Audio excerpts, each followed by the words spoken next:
आप सभी को सुंदर शरद पूर्णिमा की बहुत बहुत बधाई हो। बाबा विश्वनाथ की कृपा आप पर सदा बनी रहे। आ गया शरद पूर्णिमा की रात्रि।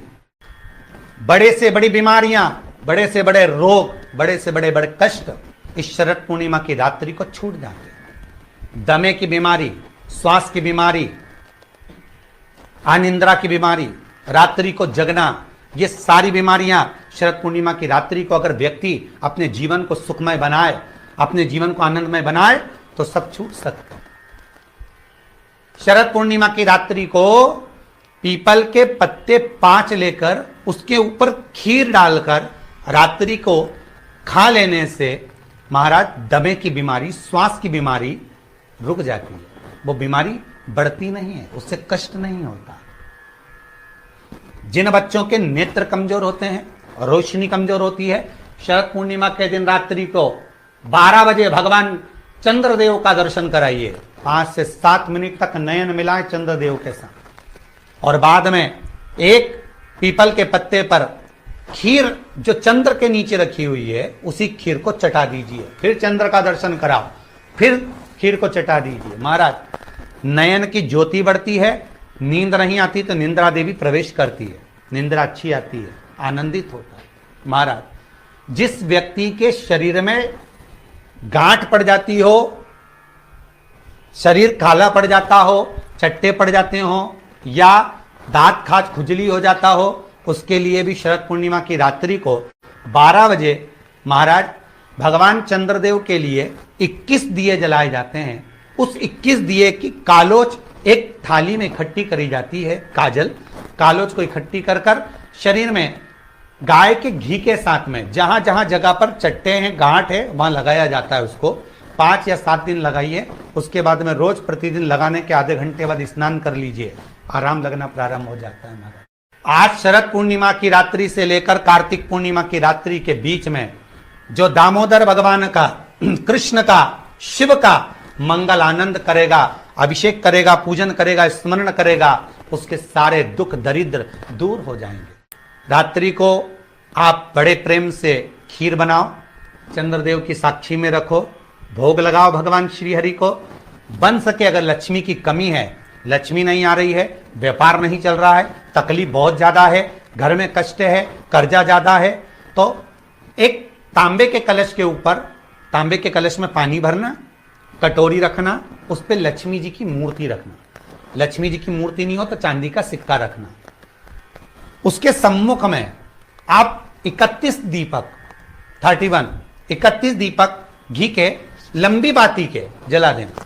महाराज एक एक कमल गट्टा उस 31 दिए के अंदर डाल देना और लक्ष्मी जी का पूजन करना, लक्ष्मी जी का स्मरण करना, खीर का भोग लगाना, पान के पत्ते पर खीर रखना, 5 पत्ते पर खीर का भोग लगाना और माता लक्ष्मी से विनती करना। सुबेरे 4 बजे तक वो रखे रहने देना, सुबह 4 बजे वो उठाना, लक्ष्मी को वापिस तिजोरी में या सिक्का हो तो उसको अलमारी में रख देना।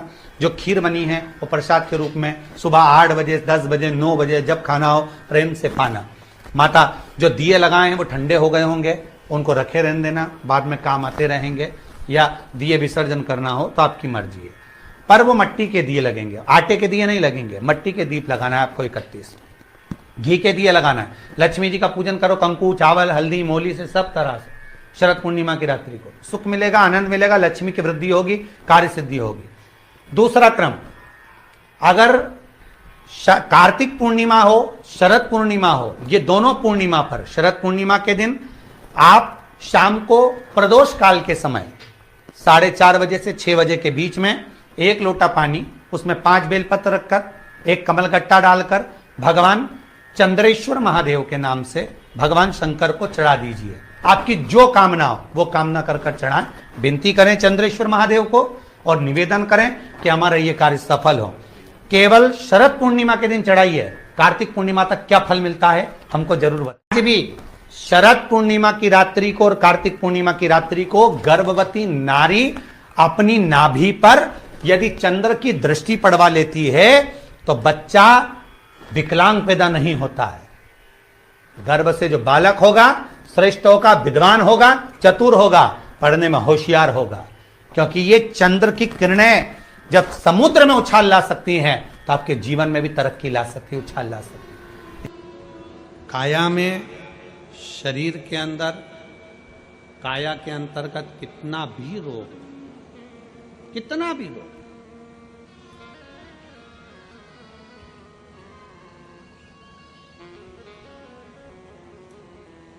शरद पूर्णिमा आ रही है,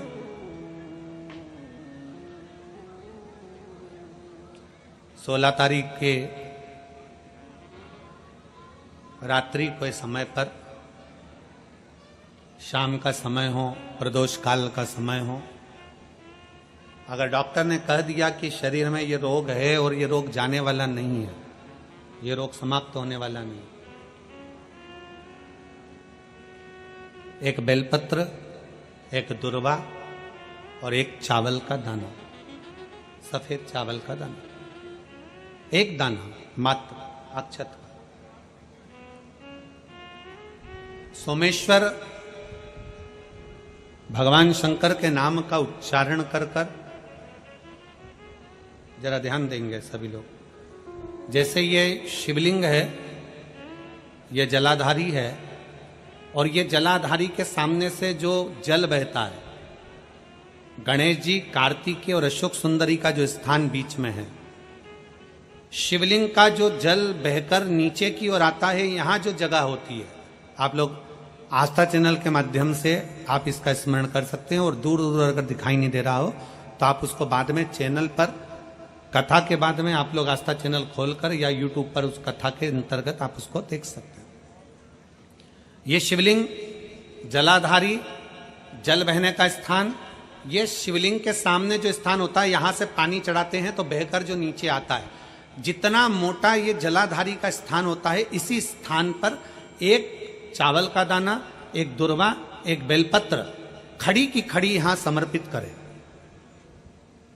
बेलपत्री का डंडी का मुख नीचे हो, बड़े पत्ती का मुख ऊपर की ओर, दुर्वा का भाग ऊपर की ओर हो, चावल का एक दाना यहां समर्पित कर दें, और बाबा देवादिदेव महादेव को यहां समर्पित करने के बाद सोमेश्वर महादेव का श्री शिवाय नमस्तुभ्यम का स्मरण कर कर अपने रोग, जो भी बीमारी है उसका स्मरण कर कर बाबा से प्रार्थना करें।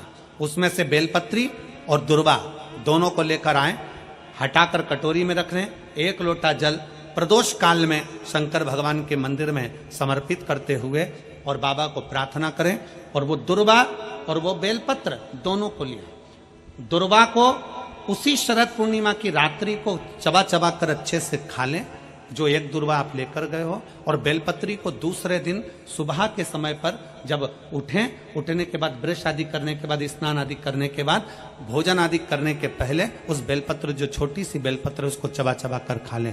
कैसा भी रोग है उसका 15 दिन बाद जांच वापिस कराएं, धीरे धीरे उस रोग में आराम लगना प्रारंभ हो जाए।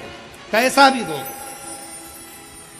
शरद पूर्णिमा पर चंद्रेश्वर महादेव की शिव महापुराण की कथा फिरोजाबाद के इस पवित्र प्रांगण के अंतर्गत आप और हम श्रवण कर रहे हैं। शिव तत्व की प्राप्ति कैसे हो?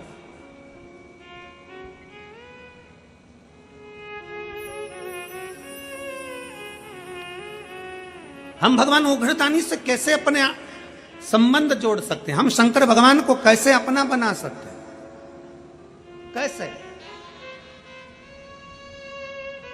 शिव का स्मरण करो। पूर्णिमा के दिन चावल का एक आखा दाना जानते हो?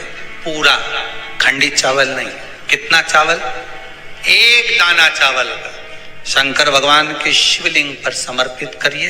एक बेलपत्र जिसका डंडी का मुख अपनी ओर हो, जहां से चावल चढ़ाया है, उस चावल के ऊपर अपनी कामना कर कर रख दीजिए और चंद्रमौली भगवान का स्मरण करिए। कौन से भगवान? शंकर भगवान का सर्वश्रेष्ठ सुंदर नाम है चंद्रमौली। चंद्रमौली भगवान का स्मरण करिए। अपनी कामना कर कर बेलपत्र समर्पित कर कर शिव जी पर एक लोटा पानी, एक जल पात्र समर्पित करो। कलश से जल चढ़ा दीजिए। नैनों में वो जल लगाकर अपनी कामना कर कर वापिस घर को आइए। अगली पूर्णिमा आएगी, जो कामना करी है मेरा चंद्रमौली भोलेनाथ उसे पूर्ण कर ही दे।